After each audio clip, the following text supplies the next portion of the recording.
Alright, look, I need to start this video with an apology because I put out a video last week. Hopefully I get this video out in time so that that sentence is chronologically correct. But in last week's video, I was talking about Marvel Rivals Zombies and giving my first impressions on the overwhelming Blade meta. And in that video, I glazed the ever-living fudge cakes out of Blade.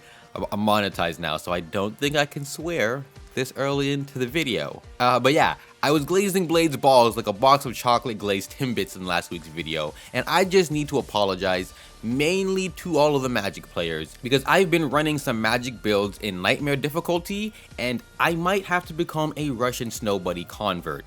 Dr. Umar would probably not be happy to hear that, but I'm also mixed, so I don't think he would have the most positive opinions of me regardless. But yeah. Anyways, I don't know how we got to Dr. Umar. This video is about Marvel Rivals and the future of zombies and how they could possibly make the mode a little bit better. So let's just dive on into things, shall we? First and foremost, if you enjoy the video, consider dropping a like. If you do not, then by all means drop a dislike. But you gotta comment and let me know why you hate me. And if you really like the video, then consider subscribing. We just hit 1,000 subs, so let's keep that number rolling upwards, folks.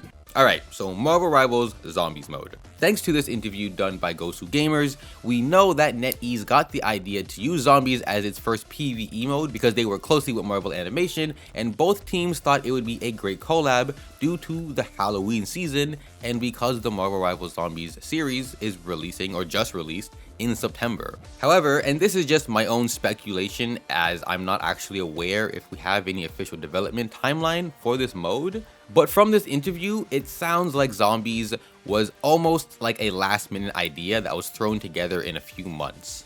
And while I think it was a great addition to the game, I also think it could use a slight bit of polishing.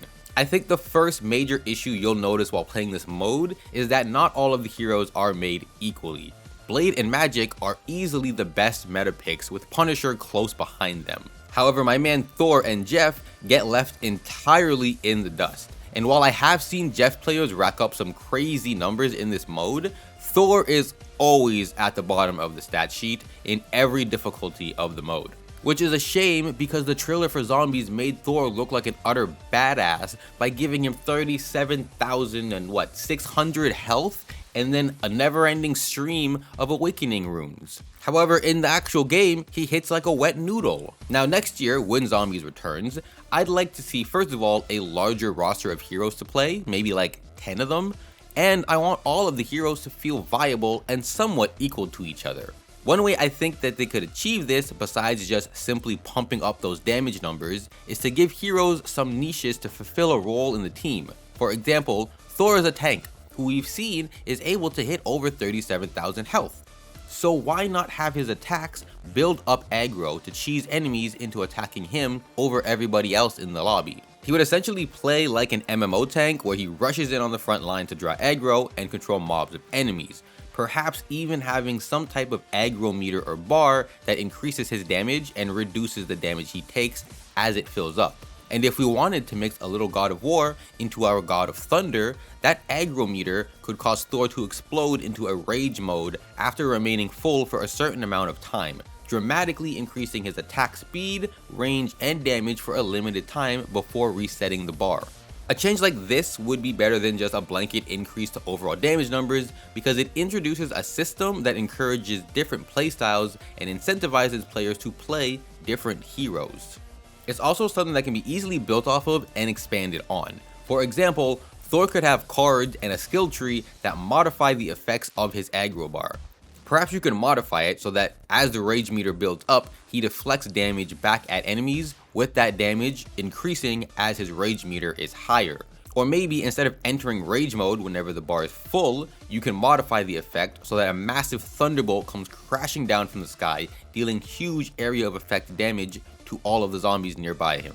I think just overall, the mode needs more variety because every match ends up becoming a brain off, point and click to kill everything in your way type of game, and while that's enjoyable for a while, it gets old fast and isn't really a sustainable form of engaging gameplay. For example, with the boss battles, I think Namor's has potential, but Wanda's is just a strive to survive by never letting go of the attack button. Nemo's boss battle actually plays a lot like an MMO or even a single player action RPG game boss, which is why I think it's the better of the two boss fights. For Nemo's battle, you're unable to actually damage him at the beginning of the fight until you've taken out enough of his squids. He also has this CC ability in this first stage, and he has this AoE water eruption attack, which are all very reminiscent of how MMOs and RPG boss fights work. You have to actually pay attention to the boss and avoid their attacks while waiting for the right opening to unleash your own attacks. And while the second half of Nemo's fight devolves into just holding down your primary fire, that first half is what I think NetEase should really try to focus on and try to implement in all of their future PvE boss battles. Like, imagine if in Wanda's fight, there's stages where the camera angle switches to a forced top-down view, and now you have to fight Wanda from this angle while also having to avoid falling projectiles. Or maybe, instead, Wanda flies up into the sky, our camera angle switches to that forced top-down view, and now we have to fight hordes of zombies while Wanda is raining crystal shards at us that we need to destroy in order to bring her back down onto the ground. Like, a game that does this really well, I think, is Dragon Ball Z Kakarot. And I didn't love that game's overall fighting system, but this one mechanic where the boss flies into the sky and just starts blasting you from above just made those fights seem so much more epic. And NetEase doesn't even have to do this exactly. I'm just spitballing here, but looking at what single player games do with their boss battles and trying to emulate some of it into Rivals PvE would do them a world of good for their next venture into PvE. And while we're still on the topic of bosses, I'd like to see more of them. As speculated at the beginning of the video, I believe zombies was a last minute idea, so they probably just duct taped it together as quickly as possible using what they had. But now that the foundation is laid, I'd love to have more zombie boss fights in next year's Zombies with a little bit more fleshed out lore for them. Like, off the top of my head, I'd love to have a Zombie Strange and a Zombie Captain America fight, because both have some great potential to be frustratingly fun. Strange could open portals all around the battlefield, creating little holes that cause you to fall through the floor into other areas of the fight, and Cap could just be a rabid beast running around, hopping around the battlefield, shredding players with unrelenting melee attacks. And of course, if we have new bosses, we'll probably need some new levels to fight them in. Was that a cheesy segue? I don't know, let me know down below in the comments. Anyways, the most blatant evidence that Zombies was cobbled together, in my opinion, is the fact that they just repurposed all of the level assets from the Midtown map for this most level design. However, I'd love to see some dedicated levels and maps specifically made for zombies that we only see when we play the Zombies mode. Like, for this one, I think NetEase needs to take a page out of early Black Ops Zombies and have the level get more grand and more expansive as you progress through it. Black Ops Zombies had you start in this dilapidated mansion, but eventually opened up to the outside world and had your squad working to get this bus working, which you'd then have to ride to another location, being attacked by zombies along the way. And while Marvel Rivals Zombies has you progress through the level in a similar way, it lacks the same kind of environmental storytelling and ambience because I feel like I'm just making my way through a reworked Midtown map. Now, this one is more of a nitpick than anything else, but yeah, I just hope we don't get the exact same map every single year, and I kind of hope that this year's map was just due to them not having enough time to fully flesh out the mode yet.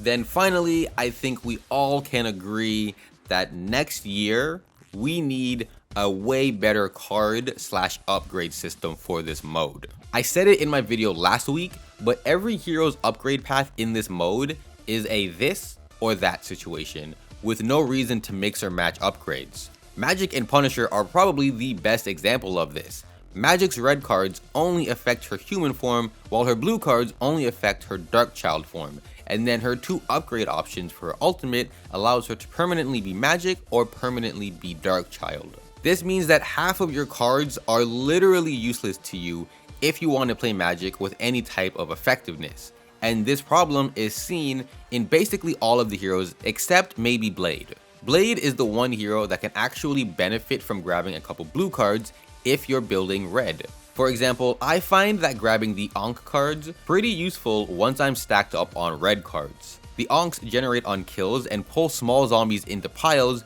making it so much easier to take out a bunch of them at once. Like the last Nightmare 4 I played, I think I made it to like wave 12, And I don't know if it was because I started picking up Ankh cards near the end of the run, but I just felt like this run was my best Nightmare 4 run yet, and the only reason I didn't continue is because everybody else in the lobby were kind of out of steam, so we just decided to call it a game and try a different day.